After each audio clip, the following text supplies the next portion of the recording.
After 77 chapters, the whole Cake Island arc did end. So no more cake. Some of us did expect this arc to be at the same level as Marineford arc, since this is also a Yonko arc. And some did expect this arc to be a small rescue arc, 10 or 20 chapters long. Let me know in the comments in which group were you, and are you happy with this arc? What were the things that you did like about this arc and what you did not? I really appreciate your comments. The chapter starts with Sanji remembering Pedro, and I really like this scene for a couple of reasons.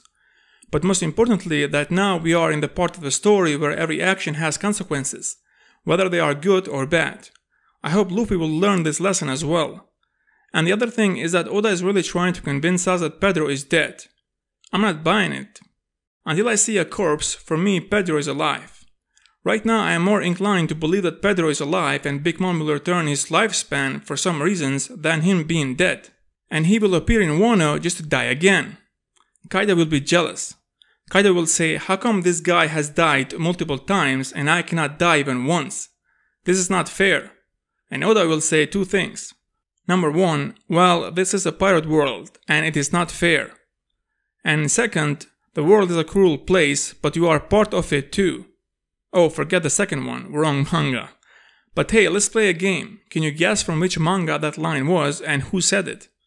Anyway, one other thing that Oda did remind us again in this chapter is that Nekomamushi and Inuarashi will be part of the main story. Pedro said the whole world is waiting for them. And then comes the emotional part. When Kero tries to cheer Sanji up, but in the end she is the one who ends up crying.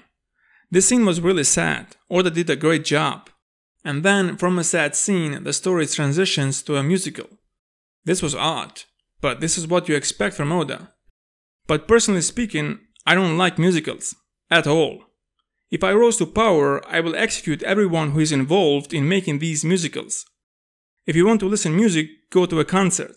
If you want to read a story, read a manga or a book. These two should never cross paths because this is how people become devil worshipper. The universe will not end with a bang, but with a musical. And with all that being said, here's my favorite line of this musical. Like shadows passing by one another, no one knows hanging onto life by a thread. It's a monkey show. Coming here is the candy, but going back is a guillotine. So going to Wano will be a suicide. That's what this line is saying. I like this line so much that I want to put in the title of the video, but then YouTube will bury this video because of the word guillotine. And then this video will be shown to only 2 people. And if I put a more friendly title, then this video will be shown to 3 people. So thanks YouTube, you are doing a great job. Anyway, let's talk about this line. Based on this, it seems like one arc will be completely different. I really hope the danger element will be a lot higher than in this arc. Because even when Big Mom was on top of the Straw Hats, no one was afraid, not them nor us the readers. Now, when I'm speaking about the danger element, I'm not saying that there need to be deaths, not at all. Here's an example. When Big Mom was chasing the Straw Hats in the Seducing Woods, and Zeus did to reach the Straw Hats before Big Mom, the first thing that Luffy did was to ask Zeus, can I ride you? Even if there were any danger element in this scene, after saying that, it's all gone.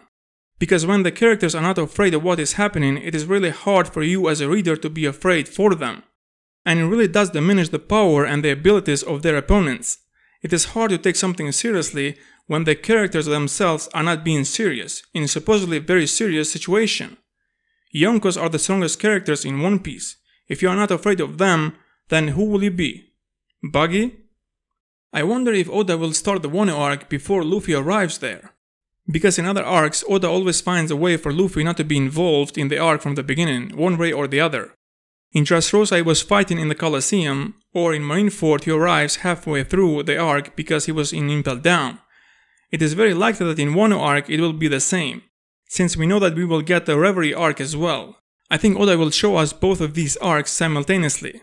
He will do this to compensate for the lack of involvement of the main character in the story. Because remember, there are a lot of people that they read or watch One Piece only because of the main character and they are not interested in other stuff as well. It would be really interesting to see what will happen in the Reverie arc, because it will not have the same structures as the other arcs.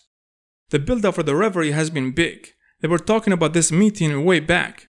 And also Oda did show us some of the countries and their kings and queens that will participate in this meeting. If Fujitora will have his way and remove the Shichibukai system, then things will change in the One Piece world. But one way or the other, I think things will change in the One Piece world for better or worse. I think everyone there will realize that a huge war is coming and they need to choose sides. Remember that speech that Don Flamingo gave right before going to prison? I really do expect greatness from here on out. And now let's get back to the chapter. There are a couple of things that I did find very interesting. Jinbei and the other fishmen and Germa are holding back the Big Mom pirates. So Jinbei's decision was the right one. He did not stay back for nothing. The Straw Hats did manage to escape. In my previous review, I saw a comment saying that in this chapter it is confirmed that Jinbei is part of the Straw Hats, since Luffy said to him, "I am your captain now." But what I got from that chapter was something different. That scene looks similar to what did happen in Fishman Island. Jinbei there said, "I want to come with you, but I have something to take care of, and that thing involves Big Mom." In this arc did happen the same thing. He wants to join them, but he has to deal with Big Mom and her crew. I do think that we will see Jinbei in Wano, but I don't think he will travel with the crew all the time, like the other Straw Hats. I think he will show up in the story when the Straw Hats will need him. I saw an interesting post on Facebook about this situation, saying that why rescue one and leave one behind. But what do you guys think about this? Let me know in the comments. One thing that I did not expect to get in this chapter is more Katakuri. It was very nice to see him and the other siblings in a different light. That panel when Brule was injured and he did decide to play this role of a perfect warrior, it was epic. I wish I could show you these panels that I am talking about, but I cannot because Shueisha will take this video down.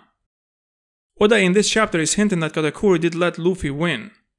I know that this is a hot topic, and when that fight did end I was not doing videos, so I'm thinking about doing a video about this topic, but right now I have so many ideas for videos that I don't know what to do first. But let me know in the comments if you want to see a video analysis of that fight.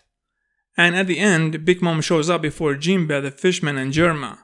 She says life or death. This is quite ironic, because what she really is saying is that choose how do you want to die. I'm very interested to see what Oda will do here. No one is stronger than Big Mom there, but I don't expect for anyone to die or anything like that.